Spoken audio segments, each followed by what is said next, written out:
Hey, can you see us? We can see you. Jessie Mae, look, do you see Daddy? Hey, sweetie. Hey, Jessie Mae. Hey, Lorianne. Hey, guess what, girls? Daddy got y'all a present. Hey, babe, put it on the table so the girls can see it. Are you ready? It's a puzzle. This is something that we can do together whenever Daddy calls home. I know. I know it looks like a mess right now, but remember, puzzles start broken and be put back together. Moving so many places as a young girl has affected my ability to form good, deep relationships with people. While working at Fort Dix, New Jersey, I met a man named Jim. We fell in love, got married, and we headed to Hawaii for a 4-year honeymoon, compliments of the Army. But I quickly found out that honeymoons don't last 4 years.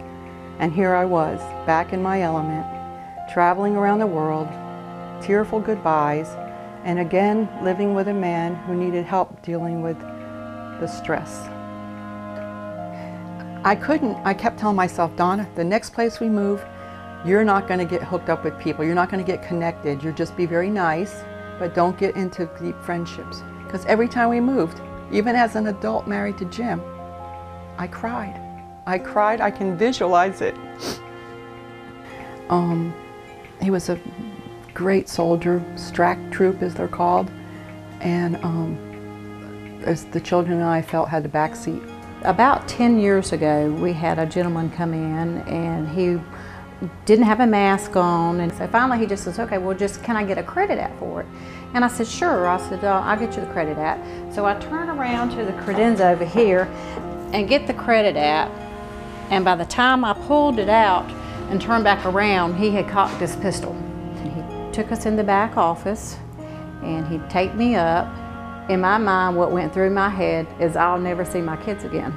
Duct taped my arms and my legs and everything, and he took the bullet out of the gun to show me that it was a real bullet and asked me did I want it, and I said no. So then he picks me up and throws me in there on the floor, and I undo the bottom, knowing there's nothing in there except there's some old checks, and I think we had $200 worth of quarters. Pranced around a little bit, got all excited and put us all in there and, you know, told us not to call the police. And he did leave and exit at the office at that time. I was married to my second husband, who was a wonderful man that I loved very much, but he was also an alcoholic. The drinking got worse. He started earlier in the morning. The phone calls and complaints from customers and from creditors and stuff were very embarrassing to me. And I borrowed money so he could get his accounts brought up to date and cover checks.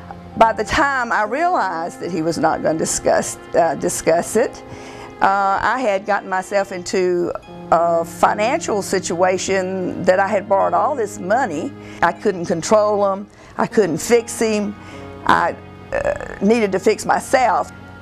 What was left of me felt like it was spiraling down a deep black hole. And then I remembered hearing about the Fraser Center. Okay, girls, let's keep on working on it. You guys are doing so great.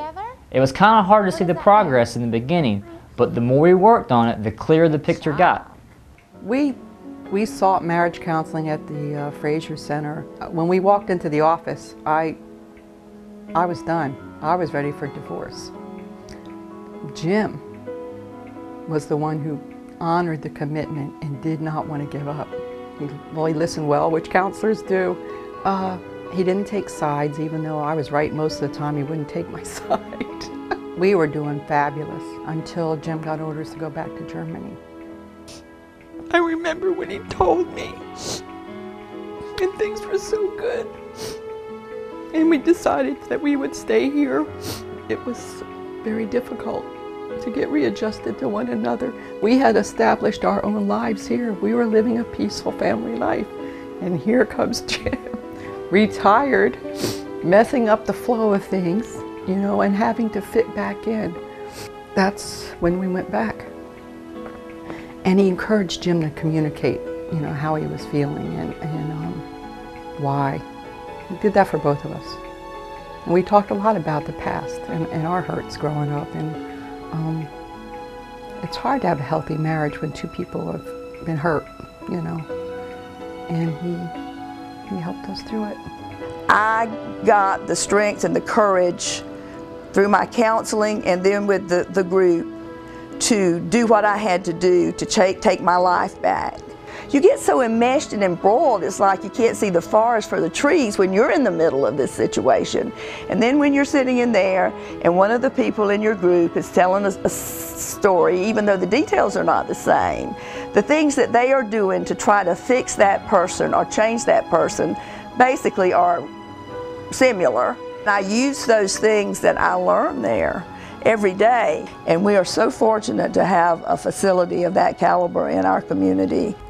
At the Fraser Center, when we got there, basically, you know, they just talk out everything with you, kind of reassure you probably that it's probably not going to happen again. I can relate now to people that are coming back, and because, you know, you're constantly looking for the person that assaulted you or looking behind you or jittery, and it's something that time has to take care of. You have to kind of decompress and try to calm down, but time takes care of most of it. Can you put this together?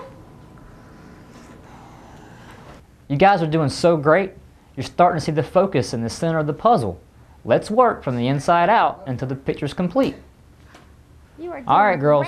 great, Y'all keep working on it until Daddy calls again. I love y'all. You know, it's sort of like our marriage was a jigsaw puzzle, and there were pieces missing. And like I said earlier, because of Jim's great commitment, mainly, and my desire to do what I know God would want me to do, we're at a really good place. That's what we found at the Fraser Center. And it created a beautiful picture. Little by little, I got those pieces of myself and back together, so I felt like I was a real whole person again. The Fraser Center has helped me put the pieces back together again. The Fraser Center has helped me put the pieces together.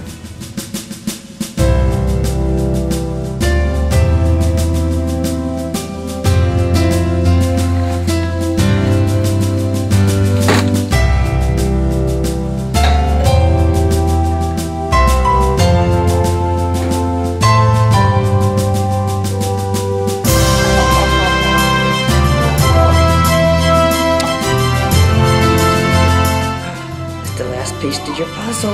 I'm gonna put it back. You want to put it together?